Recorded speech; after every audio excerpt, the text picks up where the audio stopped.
Hello வீடு வாங்க போகிறீங்களா? அதுக்கு முக்கியமான விஷயத்தை தெரிஞ்சு வச்சுக்கோங்க. ஃபர்ஸ்ட் டைம் வீடு வாங்க போகிறீங்களா? அப்போ இந்த 3 விஷயத்தை தெரிஞ்சு வச்சுக்கோங்க. நம்பர் 1, இன்வெஸ்ட்மெண்ட்க்கு வாங்க போகிறீங்களா இல்லை சொந்த வீடு வாங்க போகிறீங்களா? இன்வெஸ்ட்மெண்ட்க்கு வாங்குறதா இருந்தால் அதுக்கான முக்கியமான பாயிண்ட்ஸை நீங்கள் தெரிஞ்சு வச்சுக்கணும். சொந்தத்துக்கு வீடு வாங்க போகிறீங்கனாலும் அதுக்கான முக்கியமான விஷயத்தை நீங்கள் தெரிஞ்சு வச்சுக்கணும். லொக்கேஷன் லொக்கேஷன் லொக்கேஷன் எங்கே வீடு வாங்குறோங்கிறது ரொம்ப முக்கியம். நீங்கள் சொந்தமாக தங்குறதா இருந்தால் எனக்கு இந்த இடத்துல தான் வீடு வாங்கணும்னு சொல்லி நீங்கள் ஒரு பாயிண்ட் வச்சுருக்கீங்க.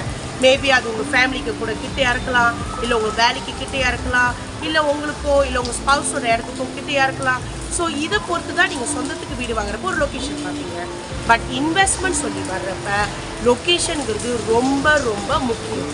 எந்த இடத்துல வீடு வாங்குறோமோ அந்த இடத்தோட மதிப்பை வச்சு தான் உங்களையும் மதிப்பிடுவாங்க, அந்த வீட்டையும் மதிப்பிடுவாங்க. என்னங்க ஸ்ட்ராங்காக இருக்கான்னு பார்த்தேன். ஆமாம், ஸ்ட்ராங்காக இருக்கிறது ரொம்ப இம்பார்ட்டன்ட். யாருக்கிட்டேருந்து வீடு வாங்குறீங்கிறது ரொம்ப முக்கியமான ஒரு விஷயம். எந்த டெவலப்பர்கிட்ட வேணாலும் வீடு வாங்கலாம், விலை குறைவாக இருக்குதுன்னு வீடு வாங்கலாம் அப்படி மட்டும் வாங்காதீங்க. ஒரு டெவலப்பர், அவங்களோட ட்ராக் ரெக்கார்ட், அவங்க எப்படிப்பட்ட வீடுகளை கட்டியிருக்காங்க, இது எல்லாம் ரொம்ப முக்கியம்.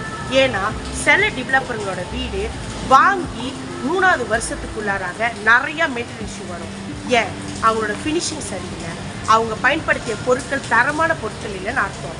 ஆனால் சில டெவலப்பருங்க அவங்களோட வீடுகள் 10 வருஷத்துக்கு மேலே ஆனாலும் நீங்கள் மெயின்டெனன்ஸ் பிரச்சனை பார்க்குறது ரொம்ப குறைவாக இருக்கும். ஏன்னா தரம் ரொம்ப முக்கியம். அதனால் தரமான வீடு வாங்கணும், அதை தரமான இடத்துலேருந்து வாங்கணும். அதுக்கு டெவலப்பர் இஸ் வெரி இம்பார்ட்டன்ட்.